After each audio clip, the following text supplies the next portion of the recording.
its fair share of injustices because of you.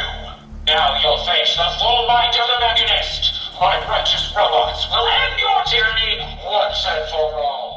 Just when you thought that the Commonwealth couldn't get any more dangerous, an army of robots wage war on every living thing around. Fallout 4's first DLC, titled Automatron, sees the entrance of a new antagonist called the Mechanist, and several new quests to complete. Though this isn't the biggest add-on, its deep robot builder and new enemies gave me a reason to return to the Wasteland once more. Unlike most DLCs in the Fallout series, Automatron does not take the player to any new and exotic locations. All of the conflict takes place squarely in the territory you probably have explored by now, adding a bit too much familiarity in this add-on. While returning to the Commonwealth is always fun, it would have been nice if Automatron added more interesting and varied locations that I hadn't seen before. Going from a rundown factory to a Raider-controlled hangar to a Mechanist-controlled factory didn't really give me a new sense of wonder. I've explored enough bombed-out factories in the core game that these 3 new locations just felt like retreads, which is a shame because the actual variations on the robots made for some of the most dynamic combat Fallout 4 has.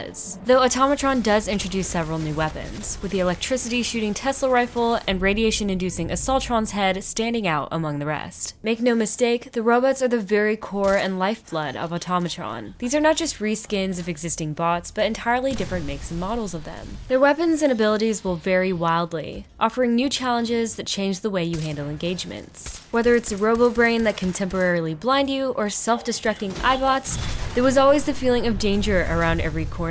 Boss battles have also stepped up, offering unique variations on old favorites like the mortar-firing sentry bot dubbed Ahab. However, this DLC is not for the faint of heart, as even at level 40, some of the battles had me trying over and over again. The legendary class robots now unleash a mini-nuke-style explosion that will instantly kill you if you're anywhere near it once it dies, which becomes increasingly troublesome as almost all the new quests are in extremely tight corridors. Speaking of quests, Automatron adds 4 main missions and 1 side mission that can be beaten in under 4 hours if you're the proper level. They're nothing special, as each one pretty much has you going from location to location in search of the Mechanist. Though the combat is dynamic, these missions are rudimentary and serve as nothing more than to push the player from battle to battle. This could be overlooked if the Mechanist made more than just a few brief appearances during the course of the new questline. You will rarely ever hear anything from him, which is a shame given what dialogue he has is hilarious. The Mechanist is very much a Saturday cartoon villain that hams up his motives and embellishes in theatrics. You also get a new robotic companion named Ada, who is out for revenge against the costumed tyrant.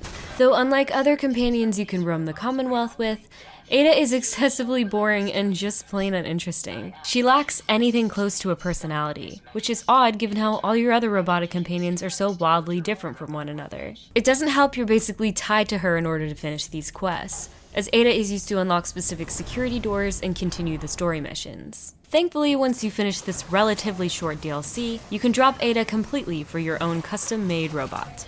Modding weapons, armor, and other gadgets have become a staple component of Fallout 4.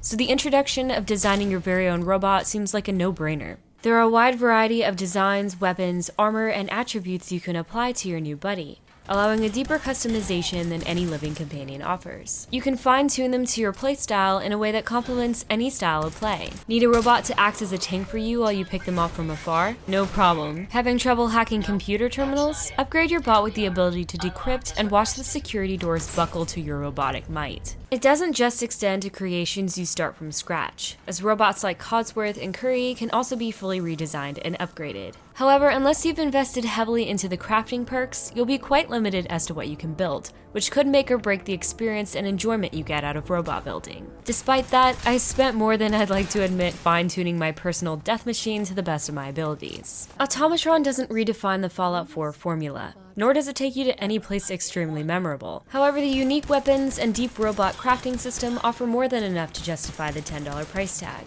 While I do wish the Mechanist made more of an appearance and the story itself was expanded upon, I walked away from the new DLC happy. Now if you excuse me, I have to continue building my army of Mr. Handy robots. For the full review, head over to thenerdstash.com, and until next time, thanks for watching.